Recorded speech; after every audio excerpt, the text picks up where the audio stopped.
여기 옛날에는 산비둘기가 그렇게 많았다고요. 지금은 아마 보시기 쉽지 않습니다. 그래서 거기서 서식하는 산비둘기를 이렇게 기억하는 의미로 비둘기낭 폭포라는 이름을 갖게 되었다고 전해지고요. 두 번째 목적지 비둘기낭 폭포에 도착했습니다. 버스문이 열리고 밖으로 한 걸음 내딛자 유네스코가 인정한 한탄강지질 세계공원이 나옵니다.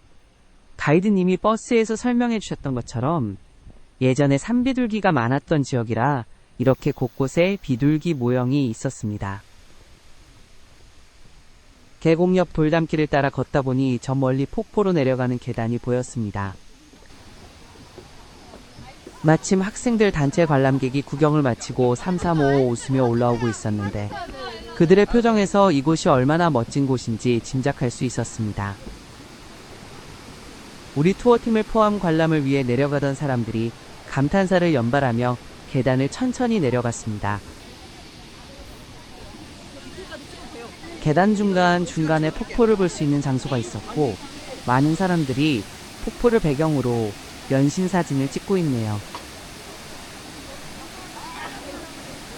이렇게 비둘기낭 폭포를 실물로 보게 되는군요. 움푹 패인 지형 속에 폭포물이 쏟아져 옥빛 무릉덩이를 이루고 있고 시원한 물줄기 소리가 청량하게 들려옵니다.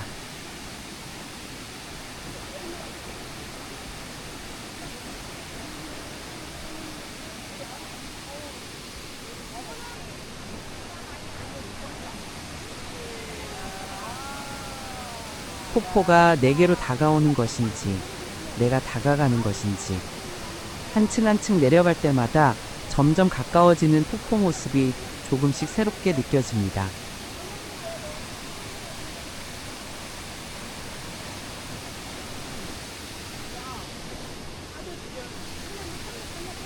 이전 포인트에서 봤을 땐 여기가 가장 가까운 곳인가 생각이 들었는데 더 내려갈 수 있네요.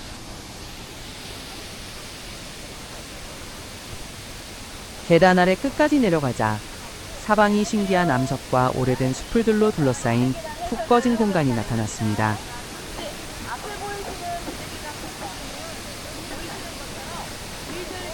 이제는 정말로 가장 가까운 곳에서 관람할 수 있는 곳까지 내려왔습니다.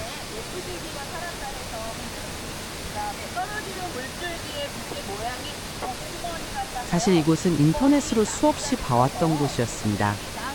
하지만 실제로 보니 사진과는 차원이 다른 그야말로 신비로운 느낌이 들었습니다.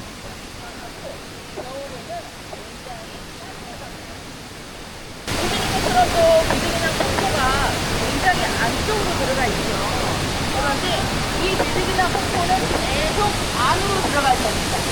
왜냐면 옛날 10년 전에는 이 앞에서 물이 튀어나왔지만 이 전리가 계속 깎여 나가면서 비둘기낭 폭포는 여러분들이 보시는 이 비둘기낭과 1년 후, 2년 후에 왔을 때는 비둘기낭 폭포는 더 안으로 나가고 있습니다.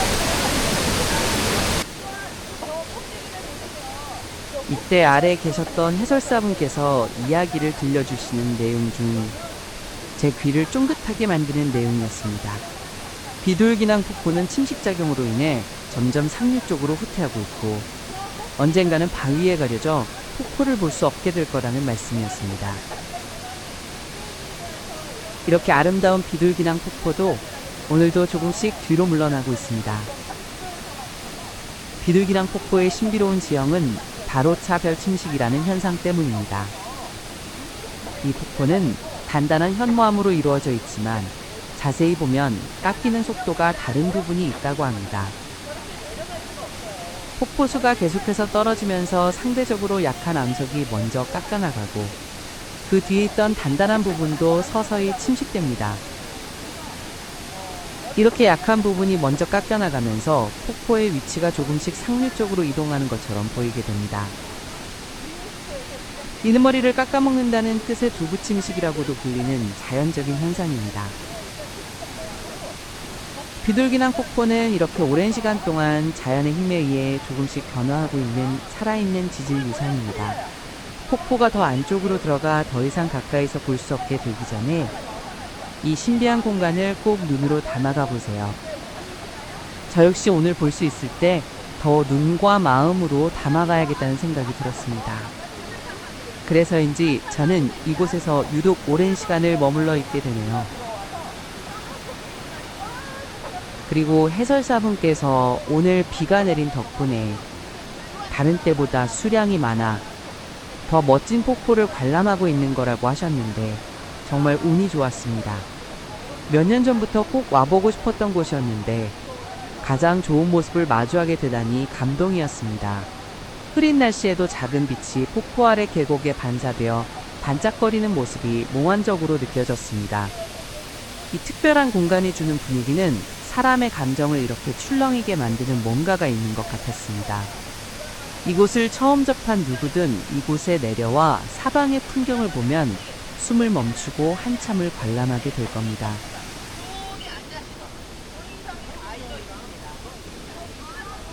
아쉬운 마음에 발걸음이 잘 떨어지지 않지만 다음 일정을 소화하기 위해 올라가 봅니다.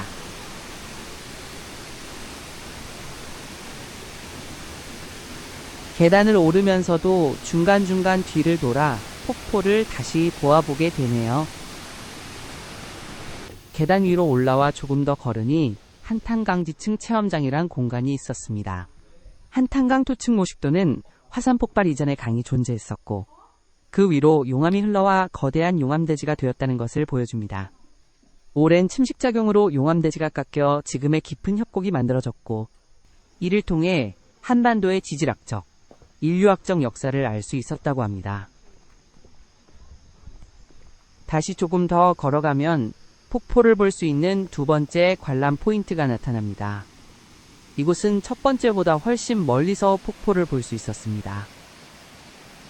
만약 폭포가 더 후퇴하게 된다면 나중에는 여기서도 안 보이게 되어 망원경을 설치해야 할지도 모르겠습니다.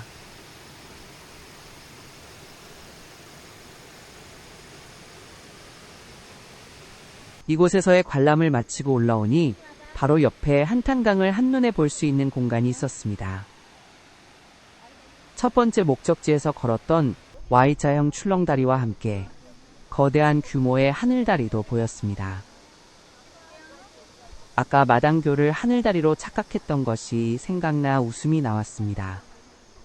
시간을 보니 하늘다리까지 가려면 서둘러야 할 것 같아서 발걸음을 재촉합니다.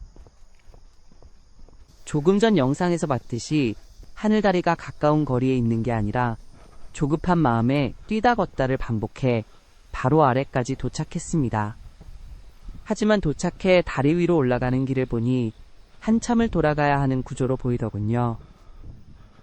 제 욕심에 올라갔다가 집합 시간에 늦어질 게 뻔해 보여 아쉽지만 다음을 기약하며 발길을 돌립니다.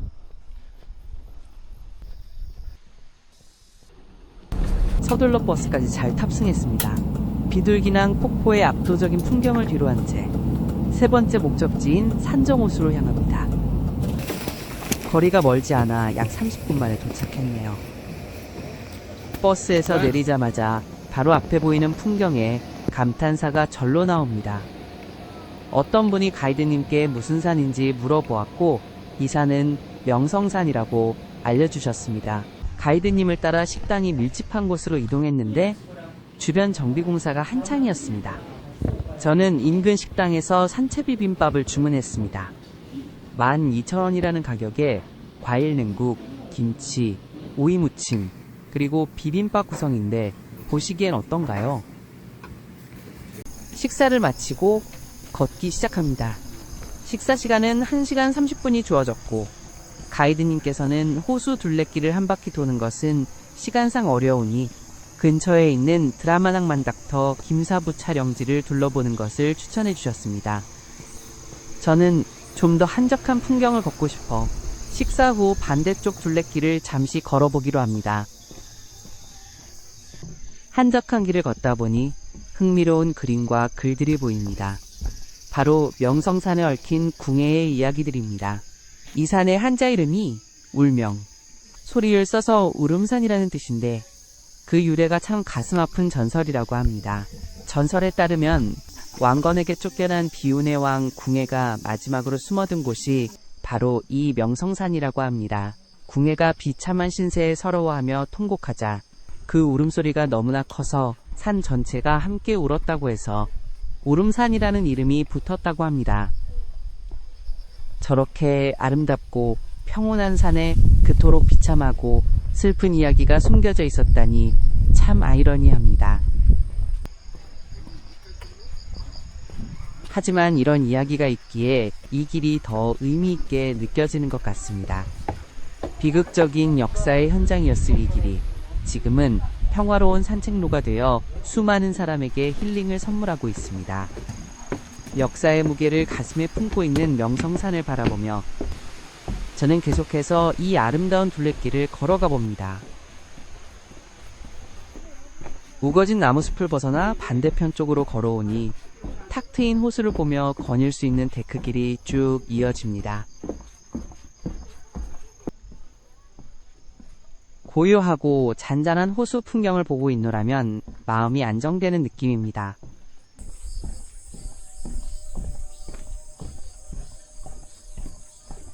시원한 계곡 소리가 들리던 한탄강과 비둘기낭 폭포가 익사이팅한 공간이었다면 산정호수는 평온함을 선사해주는 공간이었습니다. 이렇게 풍경에 빠져 천천히 걷다 보니 어느새 저도 모르게 둘레길 절반 정도를 걸어왔네요. 시간을 보니 30분 정도가 남아있었고 왔던 길을 되돌아가나 한 바퀴를 완주하나 비슷할 것 같아 마저 걷기로 결정합니다. 데크길 끝쪽엔 나무 조형물과 뒤쪽으론 화장실, 그 옆으로는 쉼터가 있었습니다. 호수를 배경으로 사진을 찍을 수 있는 공간도 있었습니다. 또다시 물길을 따라 데크가 시작되고 얼마 안 지나 빗방울이 쏟아지기 시작합니다. 데크 끝 작은 마을이 나타났고 그때부터 빗방울이 굵어져 가방 속 휴대용 우산을 꺼냈으며 걸어야만 했습니다. 우산을 쓰며 걷는 와중에 예쁜 조형물을 놓치지 않고 찍어둡니다. 앞으로의 상황을 직감하지 못한 채 이때까지는 여유가 있었나 봅니다. 영상을 편집하며 멍충아 제발 빨리 돌아가라고 말해주고 싶네요. 시간이 지나자 점점 빗줄기가 굵어집니다. 상황이 더 안 좋아져 급기야기는 속으로 바뀌었고 바람도 불어와 비가 바지를 적시기 시작합니다.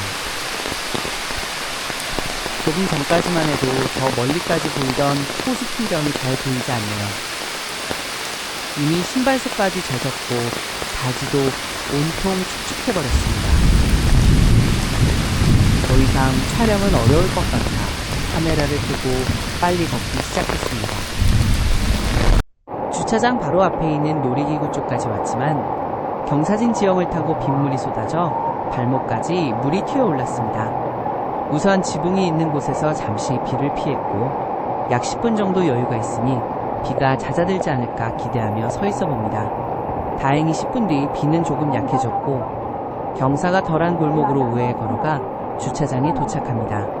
이미 홀딱 젖은 상태였지만 평소에 늘 가지고 다니던 스포츠 타월을 이날은 챙겨오지 않아 스스로를 원망한 시간이었습니다. 젖은 몸으로 버스에 탑승했지만 다행히 다음 목적지로 향할 수 있었습니다.